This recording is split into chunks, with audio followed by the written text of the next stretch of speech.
¿Qué tal? ¿Cómo están? Buenas tardes. Ya les estamos saludando a través del 103.3 FM. Esta es Radio Dulce y este es Té con Dulce.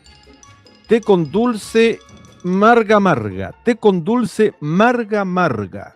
Y necesitamos un té caliente porque hace frío a esta hora de la tarde. Yo se lo voy a preguntar a nuestros contertulios del día lunes. Vamos a saludarlos. Voy a ver si están todos ya. Déjame ver aquí. Muéstrame un poquito el general Ángel, si los tenemos a todos ya, para poder saludar. Aquí está primero don Renzo Aranda. Don Renzo está al aire libre. Al aire libre, pasando frío. Así que un saludo para ti, Rodolfo, a mi colega Francisco, que lo veo ahí en pantalla, y a todos quienes nos ven y nos escuchan a través de las plataformas. Exactamente. Buenas tardes. Gracias, Renzo. Yo sé que es un esfuerzo estar al aire libre hasta ahora, pero se escucha muy bien también. Así que, perfecto. Saludamos también, hoy lunes nos está acompañando el concejal Francisco Villegas. Ahí está, Francisco, ¿cómo estás? Concejal de Quilpué. Muy bien, ¿y tú, Rodolfo? Un saludo a todos y todas quienes nos escuchan, ahí a mi colega y que también colega de otras comunas que nos van a acompañar en esta interesante conversación. Correcto. Y está, por supuesto, Álvaro Zamora desde Limache, saludando también. ¿Cómo está, Álvaro? ¿Qué tal? Hola, buenas tardes. Disculpe, tuve algunos problemas de conexión. No sé si ya mejoró el micrófono también. Está perfecto. Saludos ahí a todos. Muchas gracias. Fue ayer al estadio Ángel Navarrete Candia a ver los autos, una gran exposición de autos antiguos de todos los tiempos. Bonita exposición y lindo día tocó ayer en Limache, ¿eh? Sí, tuvo una actividad bonita. Yo la pude ver por las redes sociales porque me tocó participar, aprovechar ahí, mandar un saludo a la militancia del Partido Socialista de la provincia de Marga Marga. Ayer estuvimos celebrando los 93 años del Partido Socialista con una muy bonita actividad en Valparaíso, donde se reunieron dirigentes y vecinos del Partido Socialista de la región. Así que estuve acompañando el aniversario del Partido Socialista, pero sí pude ver una muy bonita actividad acá en Limache. El partido del presidente Allende, 93 años. Así, 93 años. Importante. Oiga, Francisco Villegas, usted no viene de Barcelona, ¿no? No, porque la élite del Frente Amplio estuvo en Barcelona este fin de semana, acompañando al expresidente Boric y un grupo importante ahí en No, yo solamente de Belloto para el mundo. Perfecto. No, pero fue interesante, bueno, una reunión a nivel mundial, ¿no? Del mundo progresista, donde estaban nombres destacadísimos de todo el mundo y donde estaba el expresidente Boric este fin de semana.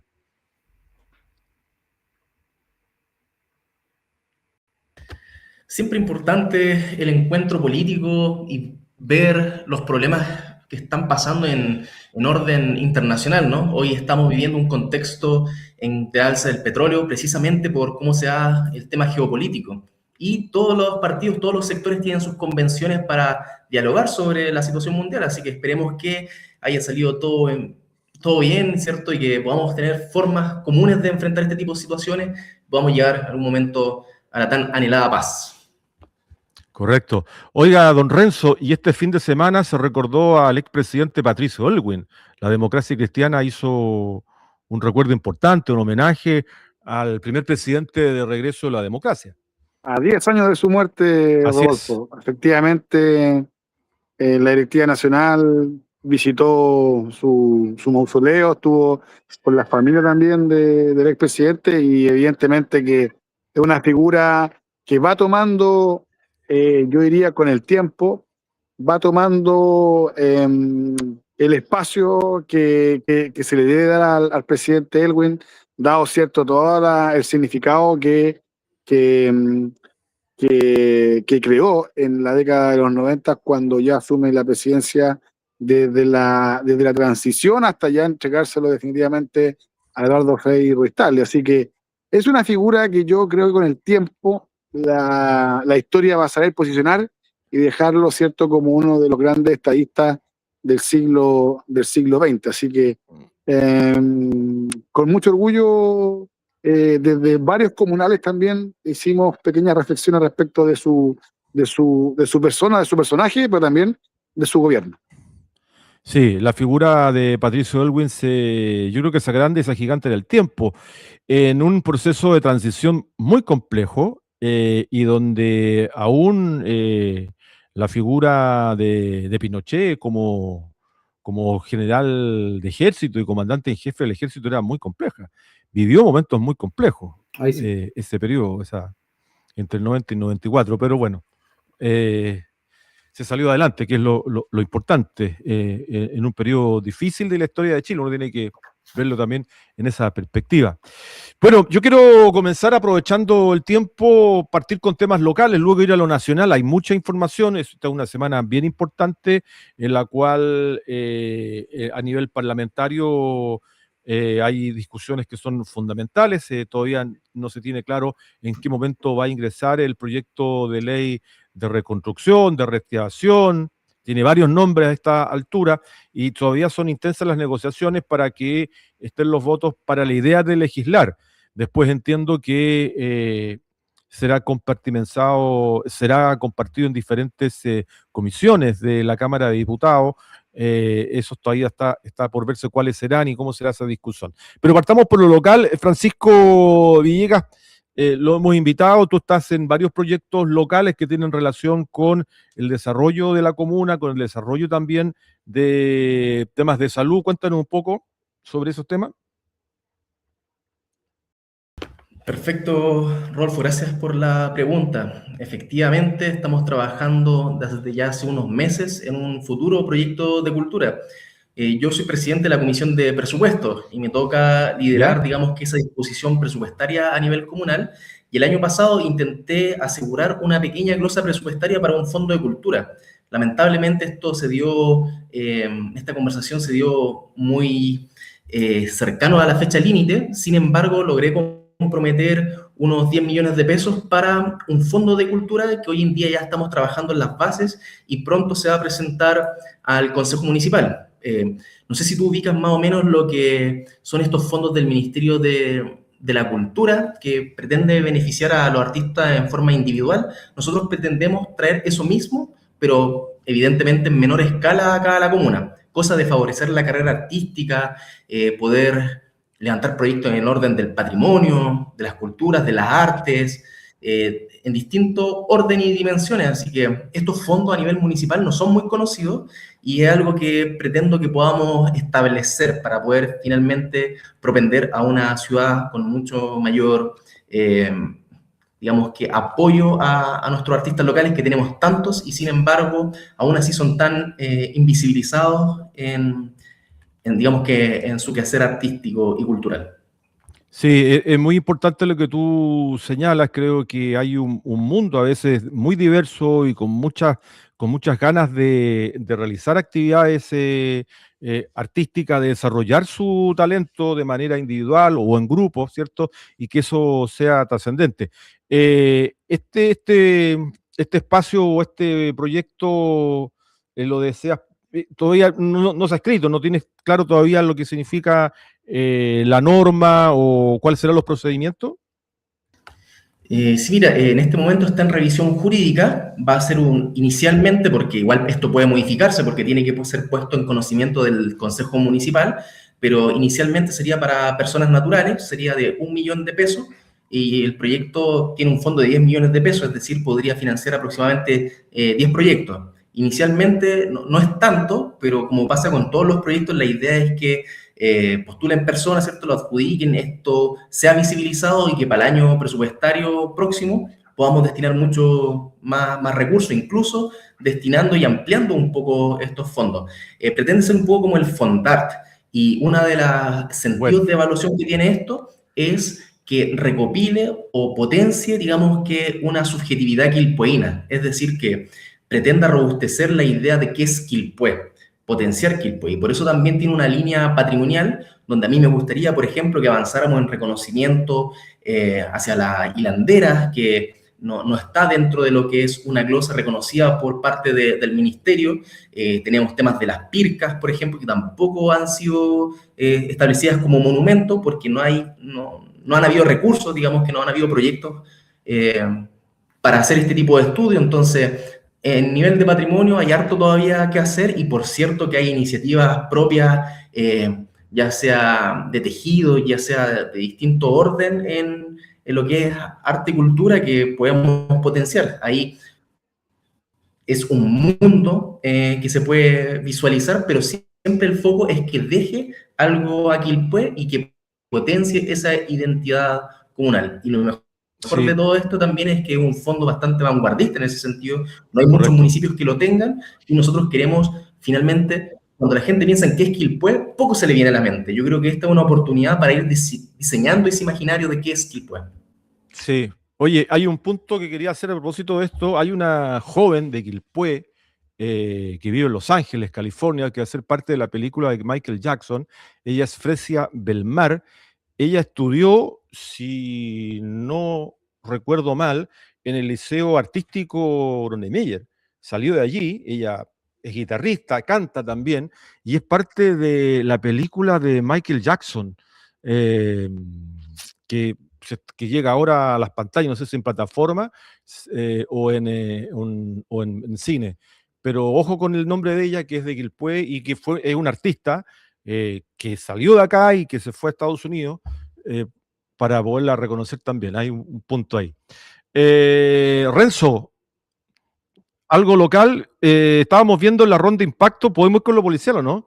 Sí, es interesante el tema policial, Rodolfo, pero yo quería poner un Sí, acento primero dile, en lo que dale. pasó esta semana, en realidad la semana pasada, en ¿Ya? relación a la puesta en marcha de lo que va a significar el proyecto de construcción de un centro de salud familiar en el sector de la población Buenos Aires, en Valencia Bajo.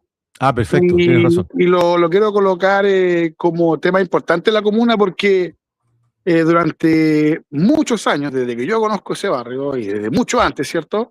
¿Ya? Ha contado con ese equipamiento, con ese sitoriazo que está en el centro de este barrio y que por muchas razones no tenía un objetivo claro, qué es lo que se iba a hacer con el sitoriazo. La directiva de la Junta de Vecinos tenía proyectos, estimaba consolidarlo de otra forma y finalmente Priscila Gutiérrez, su presidenta, después de varias conversaciones que tuvimos, yo sé que ella tuvo muchas conversaciones con autoridades para poder definir qué es lo que podría emplazarse en un sitio como ese, porque es un sitio de propiedad de la Junta de Vecinos y era evidente que eh, se requería la aprobación, ¿cierto? Y la aceptación de los socios de la Junta de Vecinos para darle un destino. Y finalmente, la Junta de Vecinos decide entregarle en comodato a la Corporación Municipal de Quilpué de manera de llevar adelante el proyecto de construcción de un centro de salud familiar.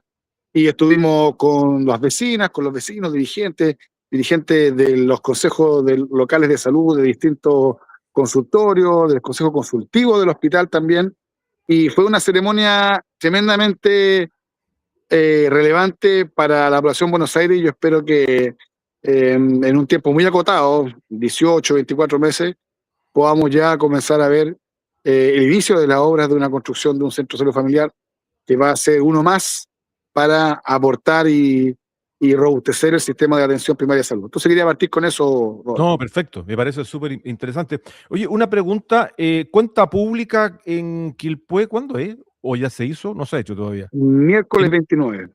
Miércoles 29. Sí, Perfecto. 19 horas me parece. Teatro Municipal. Teatro Municipal. Sí. ¿Y el Limache, cuándo es la cuenta pública, concejal Zamora? Entendería yo que sería el sábado 25. Ya, Están barajando fecha, ahora tenemos el miércoles consejo y ahí no verificaríamos, sería si también podría ser el viernes 23, por ahí. O sea, 24 correcto. creo que es el día viernes. Están viendo esas dos fechas para la cuenta pública Claro. Recordemos que por ley la cuenta pública es una actividad participativa, pública, ¿cierto? La ley 20.500, y es que me he encontrado con varias actividades para este viernes también y que tienen que ver con cuentas públicas, por eso quería saber lo de los municipios. ¿Y qué pasa en Limache? ¿Qué novedades tiene Limache para este día lunes, concejal Zamora? O sea, la verdad que estamos, yo diría que con varias preocupaciones porque no hemos resuelto todavía, la otra vez lo conversaba, el tema del liceo del SLEP en relación a los problemas que han tenido los Aún no. profesores. ¿Aló? ¿Sí? ¿Se escucha? Sí, te estamos escuchando bien. Ya. Los problemas que hemos tenido, correcto. mantenemos problemas en el liceo y con los asistentes de la educación, eso no se ha podido resolver en un 100%.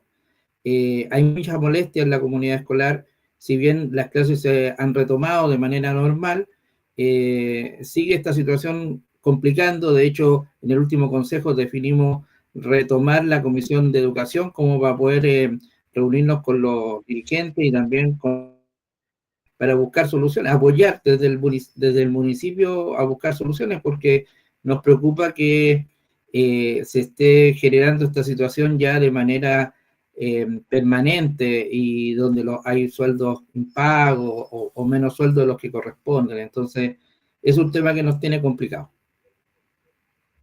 Claro, los servicios locales de educación pública, recordemos que el de Marga Marga se estrenó el 1 de enero, si mal no recuerdo, ¿no? Así es.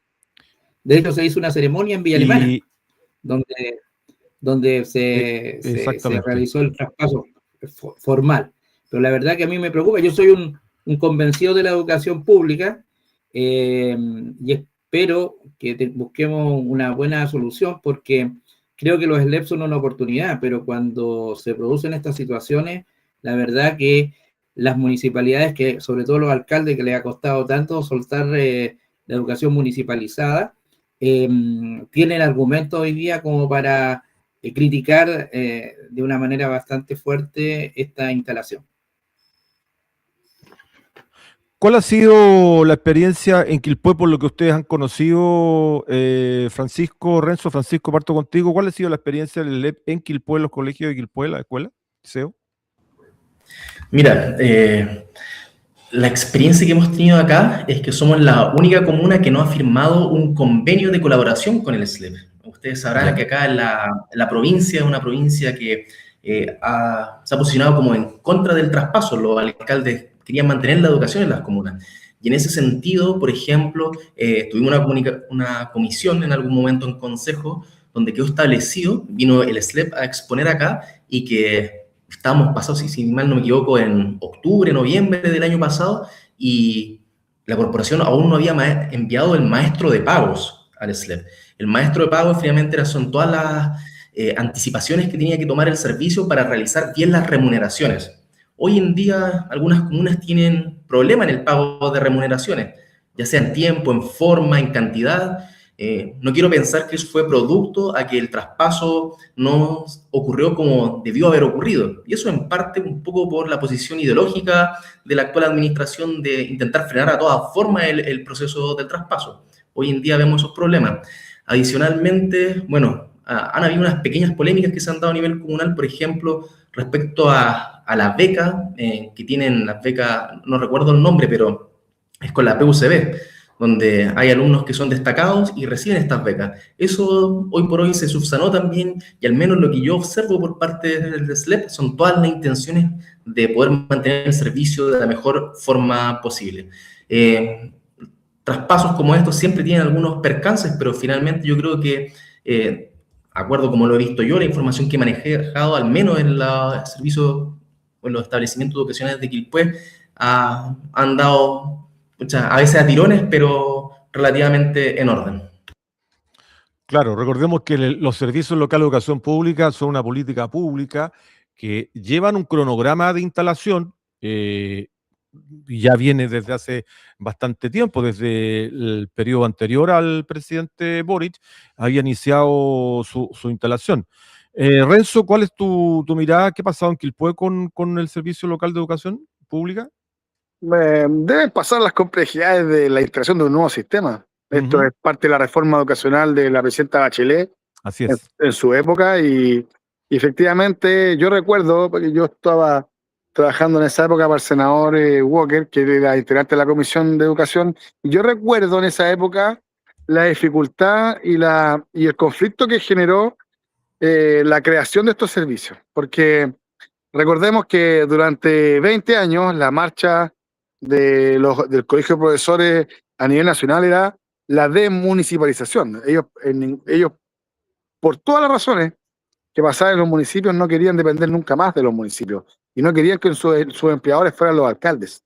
Y Y dentro de toda esa lucha, esa manifestación de los profesores, se crea esta posibilidad de desmunicipalizar la educación pública y administrarla a nivel de gobierno y a nivel central.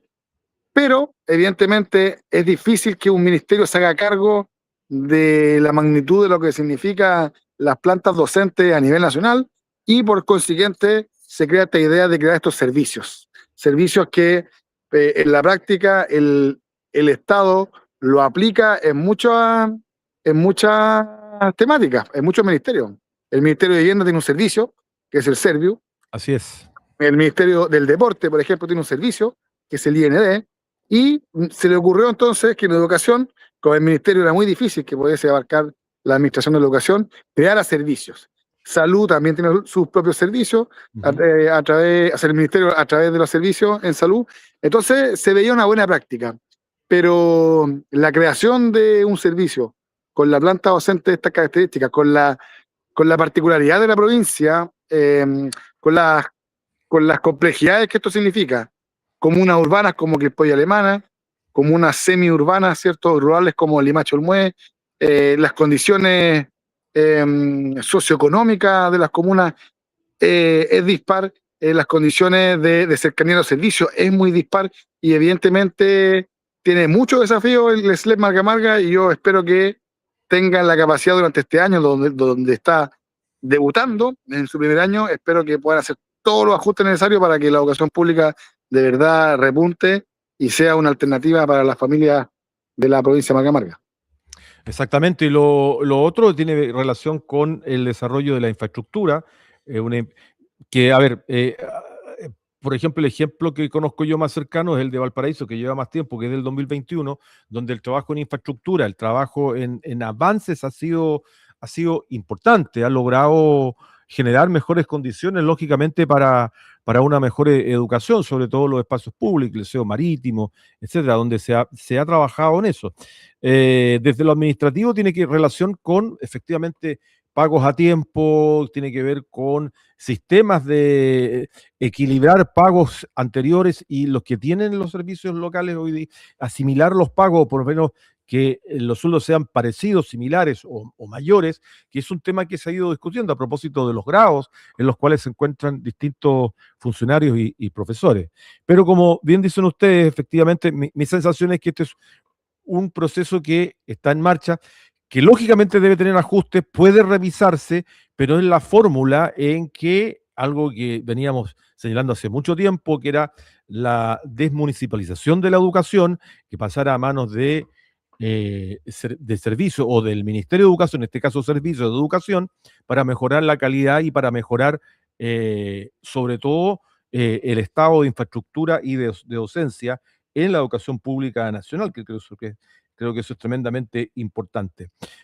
Francisco, antes que te vayas, sé que tienes que dejarnos un poco antes, algunos temas que nos queda pendiente, me has hablado de un tema de salud también. Sí, así es. Yo creo que algo que se está cocinando en este momento, hoy día nos reunimos con organizaciones de autismo de la comuna, hemos estado abordando, digamos que una propuesta para realizar a la municipalidad. Nosotros como concejales somos unos pequeños parlamentarios de la comuna y no podemos tener iniciativas que afecten el presupuesto municipal. Sin embargo, eso no quiere decir que no podamos presentar iniciativas, al menos que tengan algún porcentaje de robustez importante desde lo académico y apoyado por las organizaciones para que la municipalidad lo considere, en este caso la alcaldesa dentro de lo que es la política pública comunal. En esto nosotros teníamos, y aquí Renzo maneja un poco la historia, porque nosotros entregamos una subvención municipal a una organización de autismo tiempo atrás. Esto fue modificando en la administración anterior y finalmente la municipalidad crea un centro comunal de neurodivergencia. Eso hoy cambió, el año pasado este año se dejó de financiar esa iniciativa y se consiguió fondos del Ministerio de Salud a través del servicio para el AIDIA, que es una política ministerial que aborda las necesidades de neurodivergencia, particularmente el autismo. Nosotros con eso liberamos aproximadamente más de 250 millones de pesos que entregábamos año a año para esta política. Entonces, bueno, es un ganar-ganar. La municipalidad mantiene, digamos que, una política de autismo y deja de invertir estos 250 millones. ¿Qué es lo que decimos nosotros? Sigamos preocupados a nivel comunal del autismo, más allá de la recepción y ejecución de estos fondos ministeriales. Dejemos una parte o la totalidad de estos 266 millones de pesos que nosotros entregamos y cubramos algunas brechas que no cubre ese programa ministerial, que es el autismo en adulto en este caso. Está bien revisado el tema que las personas dentro del espectro autista, sobre todo adultos que no han sido diagnosticados, que no tienen la herramienta, tienen mayor depresión, mayor temas particulares, casi de una comorbilidad en otros temas de salud, si se quiere, y eso es porque no tienen las herramientas muchas veces para afrontar la vida en todas sus dimensiones, de manera en lo laboral, en el ámbito de los estudios. Entonces, lo que nosotros proponemos, finalmente, con toda esta información que poseemos de la academia, es decir, oye, sigamos manteniendo una política comunal financiada por nosotros mismos y eliminemos esas brechas para poder ayudar a estas familias y que pensar que tienen algún apoyo del Estado aún. Y esto va muy de la mano con la ley de autismo, que pretende que los servicios trabajen para cerrar estas brechas de inclusión. Así que es algo que nosotros entregamos hoy día en la oficina de partes y que pretendo también llamar prontamente a una comisión de presupuesto para que las partes, en este caso municipal, lo consideren, digamos, que en la planificación presupuestaria, cosa que ojalá, si Dios quiere, el próximo año podamos estar ejecutando esta política pública, y yo creo que le iría muy bien a Quilpué y sería un referente a nivel no solamente regional, sino también a nivel nacional en caso de ser atendida.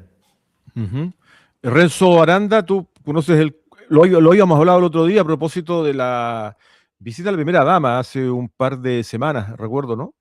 Así es, sí, la temática del autismo es muy amplia y compleja en las comunas, y en Quilpué no deja de serlo, porque lo que plantea el concejal Villegas es también generar y considerar dentro de la temática del autismo, cuando hablamos de este espectro, también el espectro de la edad, que muchas veces el énfasis en las políticas públicas, y eso es tremendamente relevante, el énfasis se da en los primeros años, en el inicio de la infancia.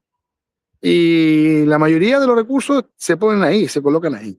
Y lo que plantea el concejal Villegas es para adolescentes, adultos que son parte del espectro y que por muchas razones no han tenido la posibilidad ni de diagnosticarse, ni tampoco evaluarse, y muchos de ellos, al no saber, al no entender, al no comprender que son parte de esta condición, ven con dificultad su desempeño social, ven con dificultad su desempeño profesional, encuentran muchos de ellos respuestas erradas respecto de su comportamiento, de por qué se comportan así, de por qué ven la sociedad tan distinto a las personas neurotípicas, y eso efectivamente va a ser un aporte. Yo espero que el concejal Villegas lo presente y tengamos la capacidad de discutirlo, analizarlo, buscar la fórmula de financiarlo, porque yo creo que todo lo que aporte al autismo va a ser bienvenido, por lo pronto desde mi posición, porque es una temática que venimos luchando hace 7, 8 años aproximadamente, y es porque los niños de la cual nos preocupamos hace 7 años, hoy día ya deben tener 14, 15 y próximamente ya van a ser adultos. Entonces, también hay que robustecer un sistema que le permita su acompañamiento, su modelamiento social, fundamentalmente para que puedan desempeñarse de mejor manera en la sociedad en la que vivimos. Así que yo estoy muy expectante de la propuesta del concejal y esperamos analizarla muy pronto. Claro, recordemos que es una condición y yo creo que la sociedad en general ha evolucionado, ha ido conociendo más aún, y lo que tú señalas es muy importante, sobre todo en personas adultas que a veces no han sido diagnosticadas. Al ser una condición, no estamos hablando de una enfermedad, es una condición que maneja, que el entorno debe comprender, que debe adaptarse también a esas personas y incluirlas con su condición presente. Creo que eso es muy, muy valioso. Y que estemos hablando de eso da cuenta también de que es importante tenerlo presente. Así que interesante lo que está ocurriendo allí. Vamos a cambiar de tema, vamos a ir a la actualidad. Los quiero llevar a un tema que me parece muy importante, que tiene relación con lo que está ocurriendo hoy día o lo que va a ocurrir durante esta semana en el Congreso Nacional a propósito de la presentación del plan de reconstrucción o plan de reactivación. Y cómo se ha presentado comunicacionalmente hacia la comunidad. La encuesta CADEM de Plaza Pública CADEM ha señalado que el 49% de los encuestados en la última edición señala que el plan de reconstrucción nacional beneficia principalmente a los más ricos, frente a un 44% que opina que favorece a todos por igual.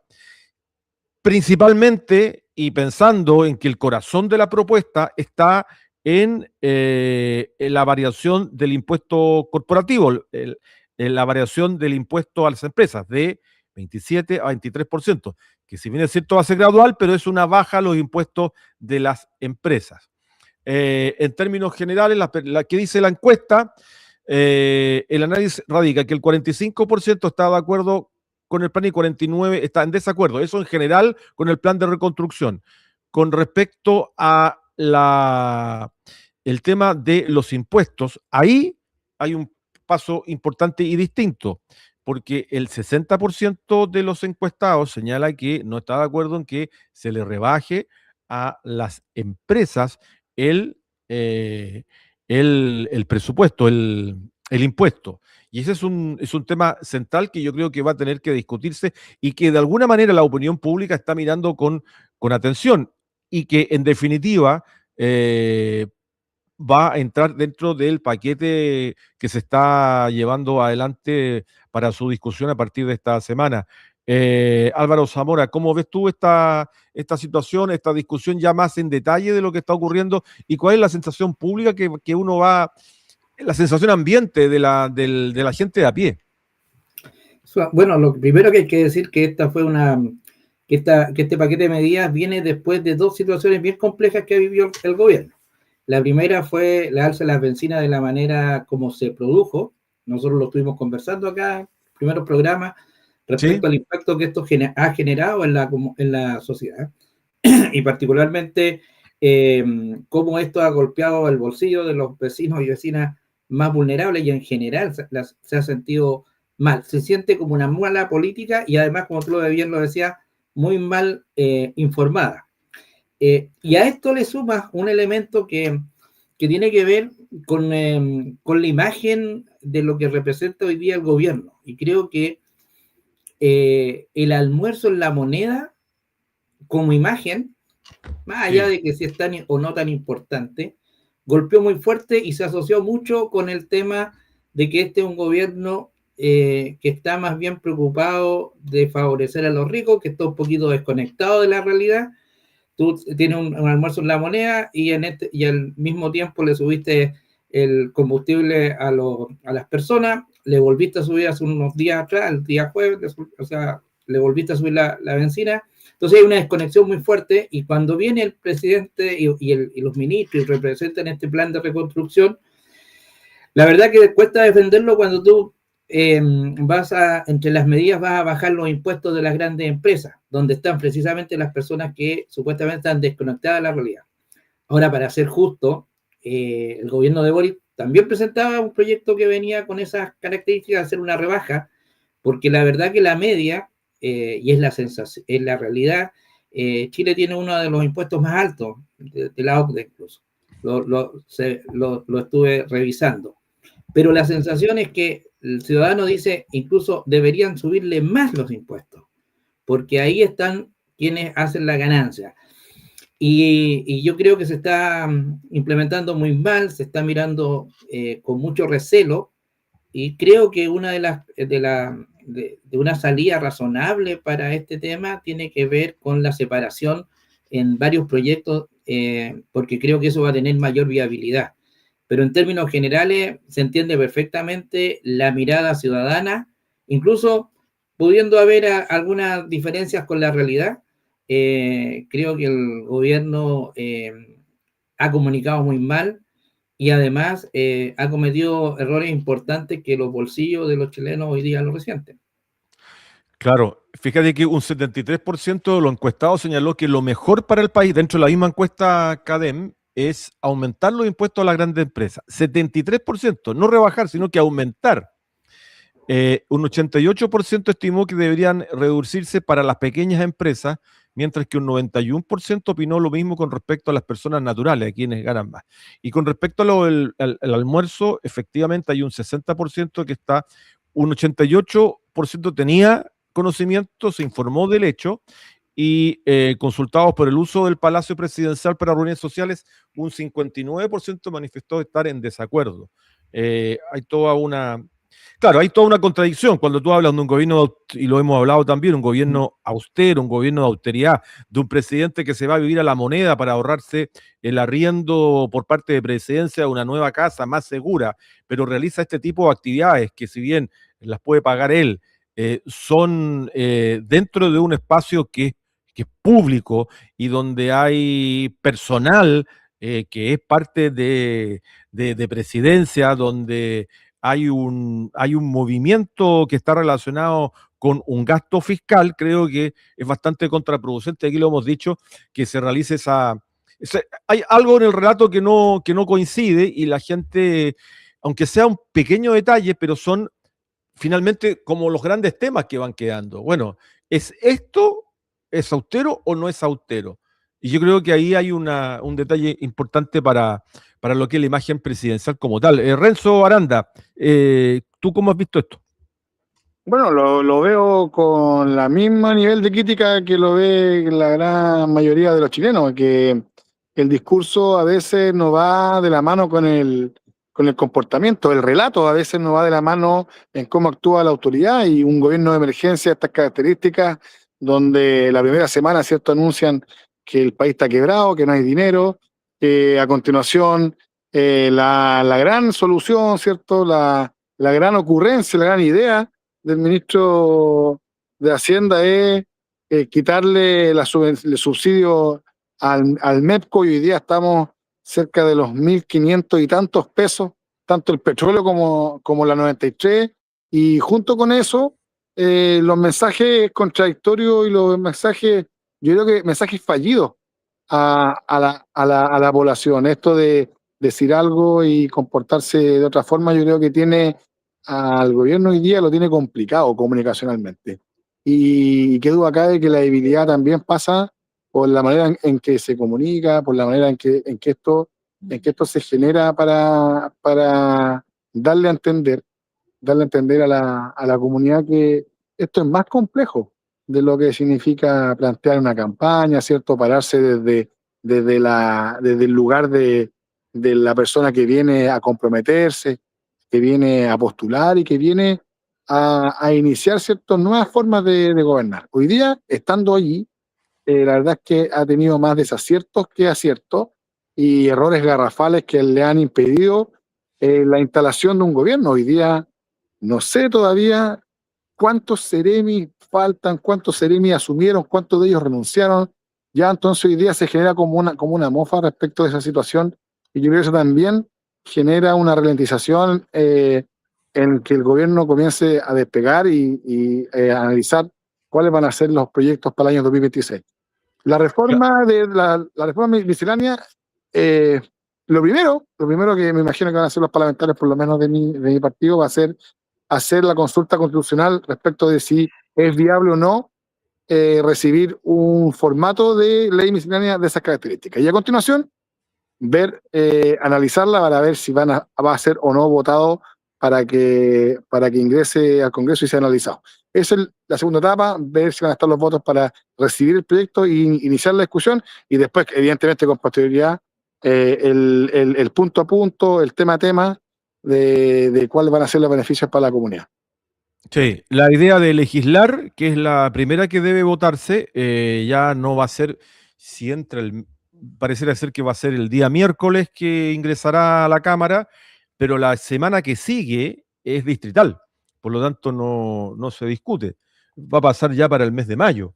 Y lo que uno tenía entendido es que querían que se discutiera y que estuviera listo hacia junio, antes de lo que me parece bastante difícil, De la cuenta antes de pública. la cuenta presidencial de Kast, pero yo lo veo difícil.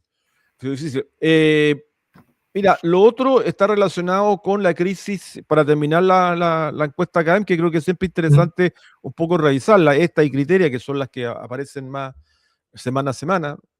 El 43% atribuyó el aumento de estos hechos a factores de formación y valores del entorno familiar, 43%. Un 25% lo vinculó a la influencia de grupos con motivaciones políticas y un 22% al contexto general de violencia en el país y un 10% a problemas propios del sistema educacional. Eso es lo que dice CADEM con respecto a este tema.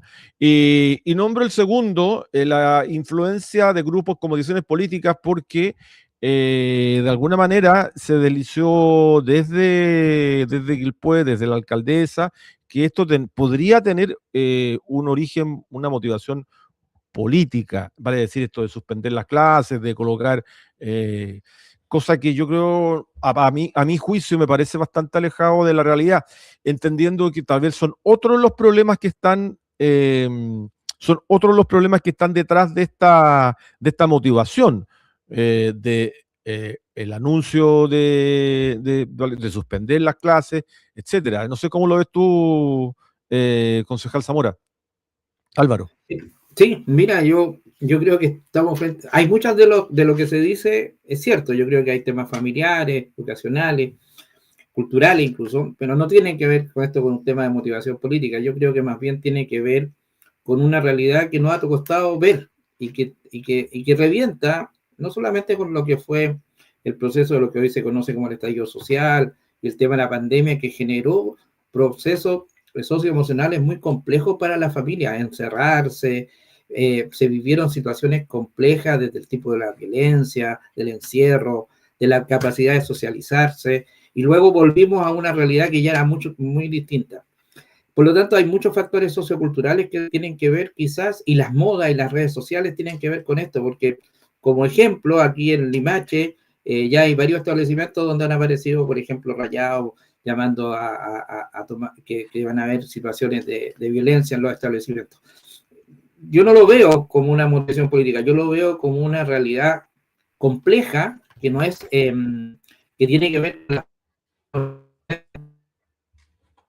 y cómo lo están viendo los jóvenes y cómo están viendo en realidad los jóvenes y adolescentes de nuestra comuna respecto a cómo son los procesos educativos, en la inserción en la sociedad. Entonces, estamos en una deuda tremenda, pero que más bien tiene que ver con realidades que hoy día superan un poco la forma de entender cómo se había entendido los procesos educativos. Y yo creo que lo que aquí falta mucho también tiene que ver con la inversión en salud mental, en procesos de apoyo y de reinserción muchas veces que se viven en las familias. Yo creo que por ahí va. Y en realidad es lamentable que se produzcan situaciones de violencia, pero dentro de los jóvenes y niños, pero necesitamos también entender los procesos que se están viviendo.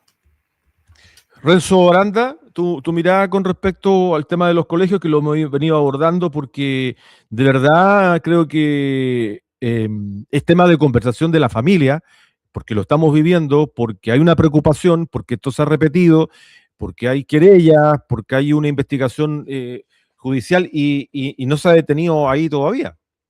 Sí, yo sería bien cuidadoso en la medida de que se intente catalogar el fenómeno de la violencia en los colegios, porque decir que esto tiene tintes políticos o tiene relación, ¿cierto?, con la influencia de algunas sensibilidades políticas respecto de que esto comienza con el gobierno del presidente Kast, yo creo que es riesgoso. Yo no lo haría, no presentaría la discusión en ese tenor, porque definitivamente si no hay antecedentes de eso, es arriesgado y un poco irresponsable plantear que este fenómeno responde más bien a temas políticos que a temas de descontento social. Eso como primera afirmación.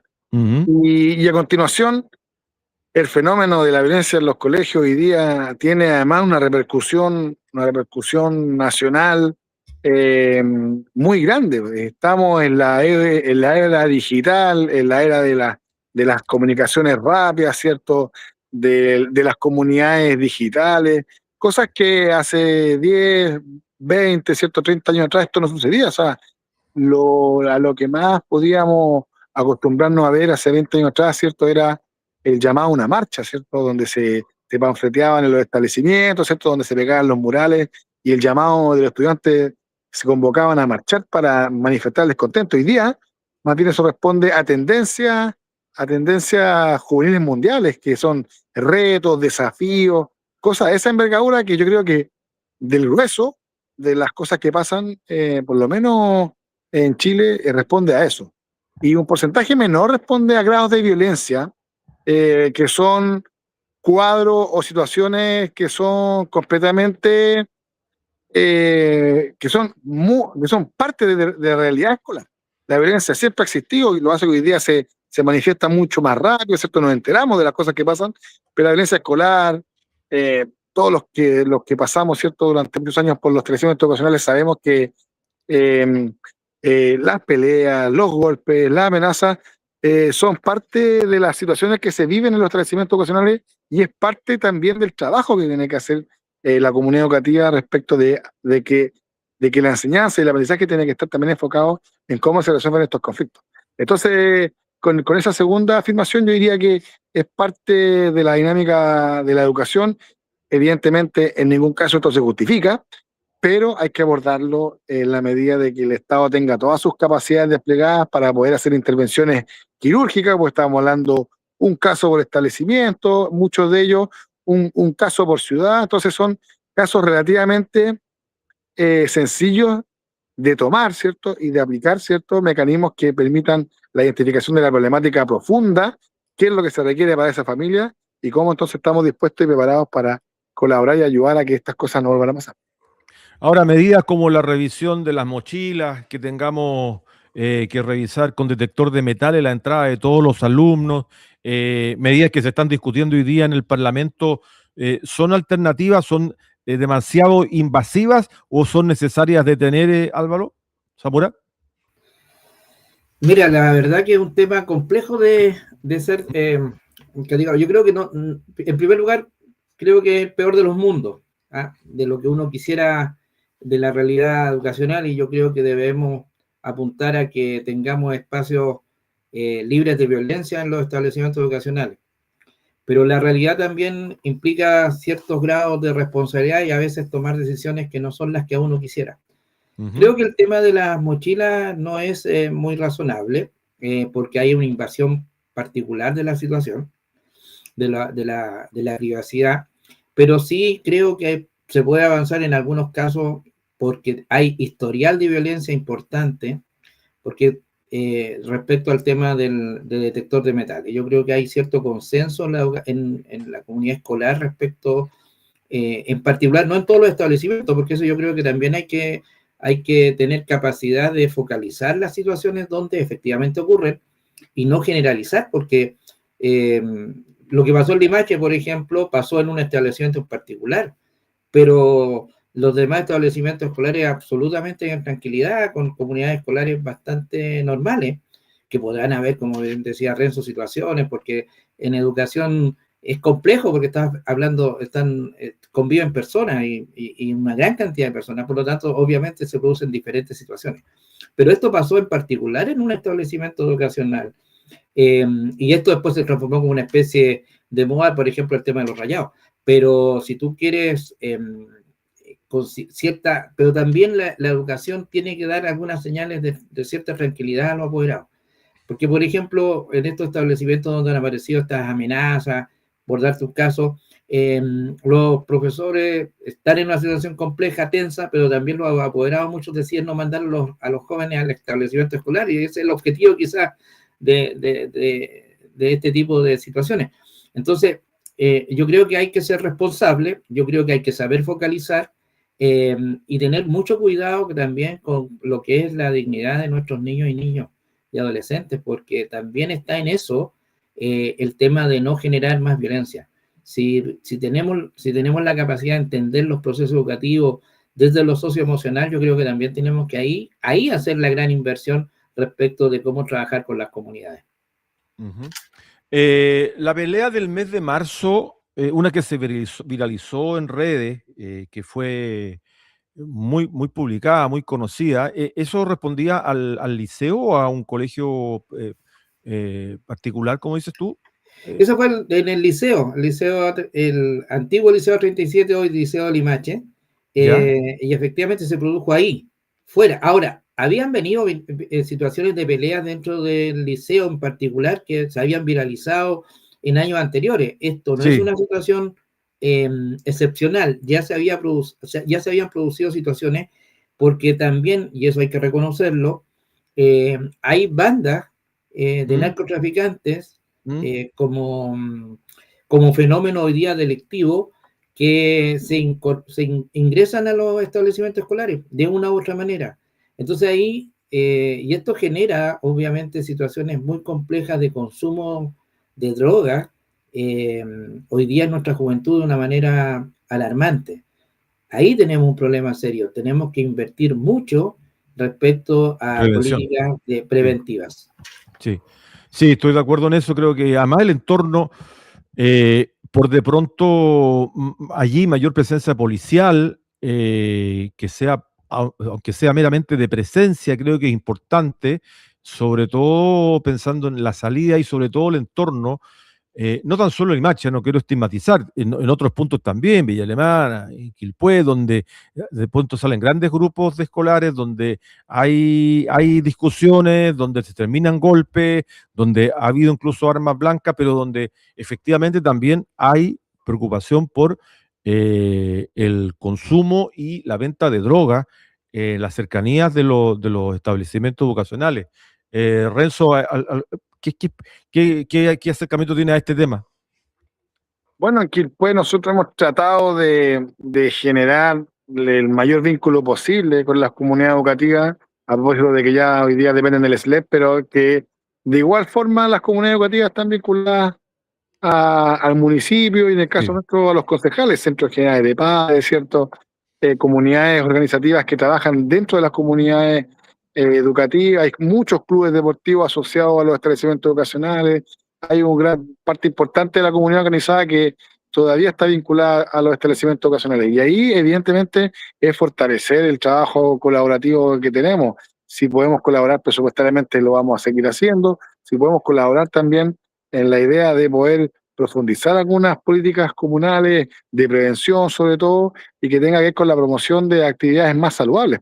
Uno va a las distintas plazas de las comunas de la provincia de Marga Marga, y en el caso de Quilpué, ¿cierto? Uno va a la Plaza Vieja, horario de salida escolar, y la verdad es que raya el descontrol en muchos momentos del día, mucho consumo, se generan muchas diferencias entre estudiantes que terminan, ¿cierto?, agarrándose a combos, peleas por lugares de las plazas, y eso definitivamente demuestra que todavía tenemos una incapacidad de poder penetrar con mejor educación, con más educación y con elementos que los estudiantes les permita resolver su diferencia. Porque imaginémonos que nosotros solucionamos todos los problemas así, ¿cierto? Hoy día sería un país tremendamente distinto a lo que se ha ido construyendo, y yo creo que hay que retomar ese camino y por sobre todo, tal como lo decía